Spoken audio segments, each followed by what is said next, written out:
my name's Seymour. I'm from the Kamloops Indian Band, and my Indian name is Camille. It means grizzly bear. And I went to the residential school from 1969 to 1974. And there were two different kind of students that came here. There's a day scholar and people at residential school, at residents. And I was really fortunate that I got to go home every day to see my parents. But the residential school, like my mom and my father came, and so like they're second generation of the residential school.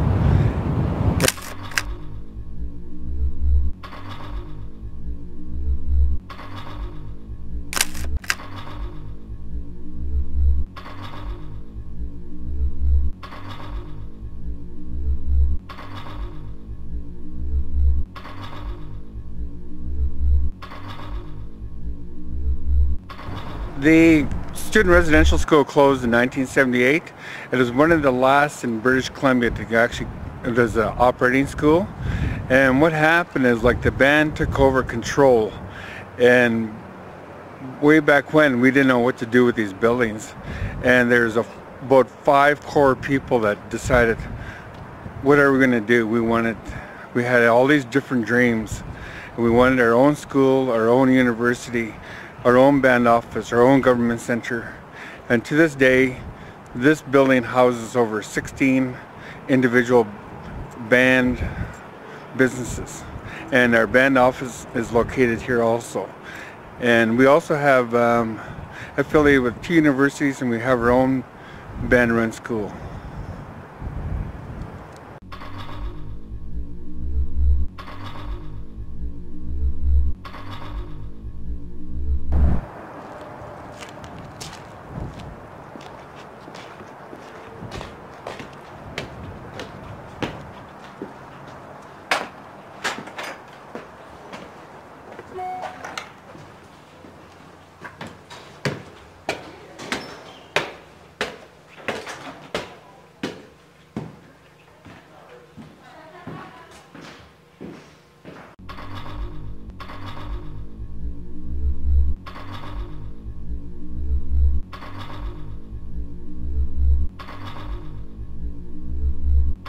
When I first came through the doors of the residential school, I was so scared because I didn't know what to expect. And when I first seen a priest and a nun, I couldn't figure out what they were doing, because the priests were sort of like wearing dresses.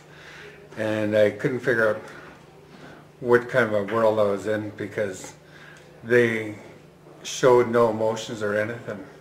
And where I came from, my family, like, we always were greeted, like with good morning and whatever, and when we came through the doors, it was just a different world.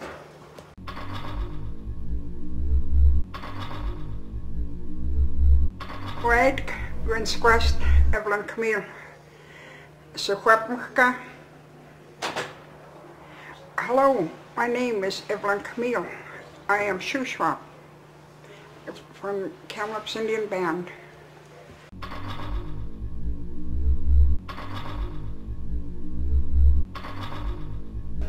Like penguins.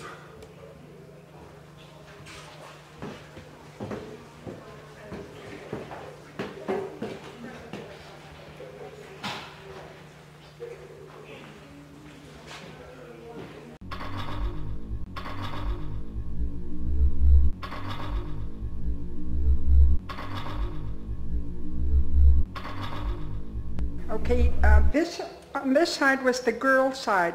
The boys and girls were completely separated as you entered into this building. And on that side is the boys' side, and right in the center is the chapel, on which we spent considerable time. It was learning the prayers of the Roman Catholic. I spent 10 years in this school, in the Kamloops Indian Residential School. I was about 5 or 6 when I first came. I don't remember, but I remember the bewilderment, the sadness, the loss of my identity as I entered in through that door. We were herded down to downstairs to the recreation room and stripped completely of our identity.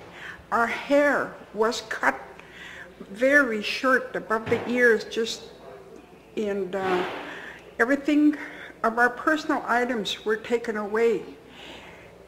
Many of us did not know how to speak English, and we could not understand the directions or what we were supposed to be doing.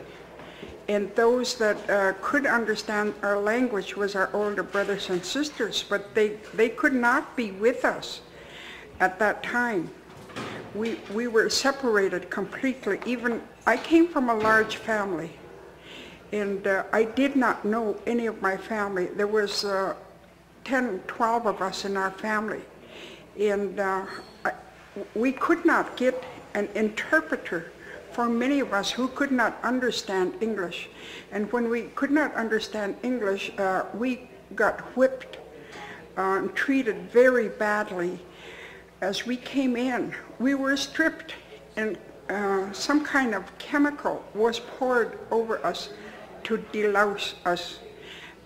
And today, I still call them babies. We were just babies, and we didn't know what was happening.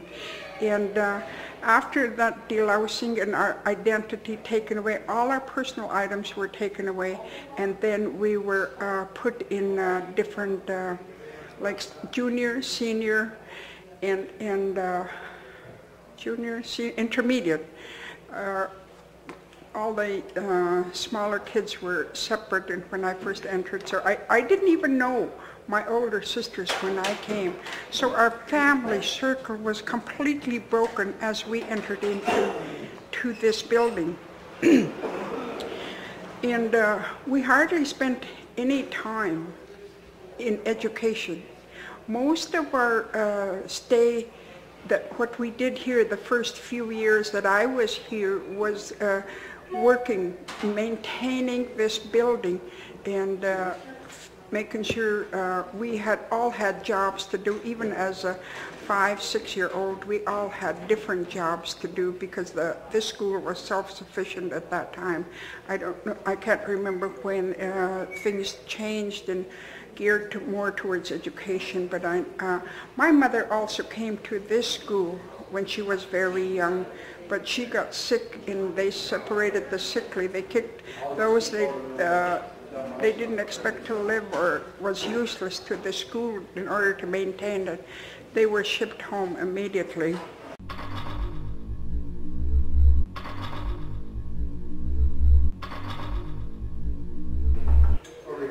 Well, we can get here and we could answer it after. And then kind of view it down there.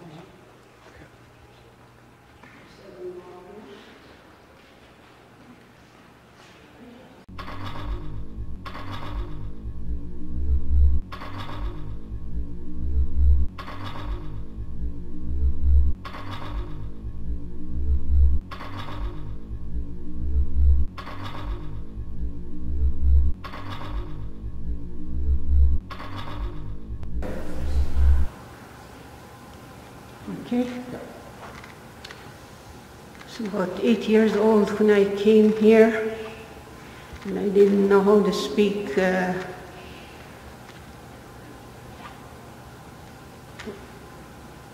English at all. And my friend Sally was the one that helped me tell me what the nuns were saying. And when the nuns caught me speaking our language, Shuswap, they'd pull my hair or pull my ears. There's a whole bunch of us like that. And my hair was really long, and they cut it like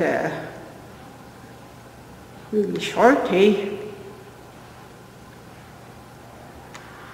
And I didn't know what was going on, and the things they gave us to eat was rotten, eh? When I was home, Mom and Dad used to give us decent, good food and that, and I got here and I was asking my friend Sally, how come they're giving us this rotten mush, and beans wasn't even washed. There's rocks in there and everything, and they made us eat it. And I got sick a few months after I got to school here, and I was in bed for most of the time I was here. Then I'd ask the nuns to give me some schoolwork, and they never gave me anything. They locked me upstairs. That was really bad. I was just so skinny, And they'd give us clothes, and we'd have to wear it for 2 weeks at a time, underclothes and top clothes, and they'd give us cuddler oil, and the big girls spill it down our clothes, and we had woolen sweaters and that cuddler oil. We'd have to stand that smell for 2 weeks, That was really torture place to be here, and I sure hate coming in here right now even.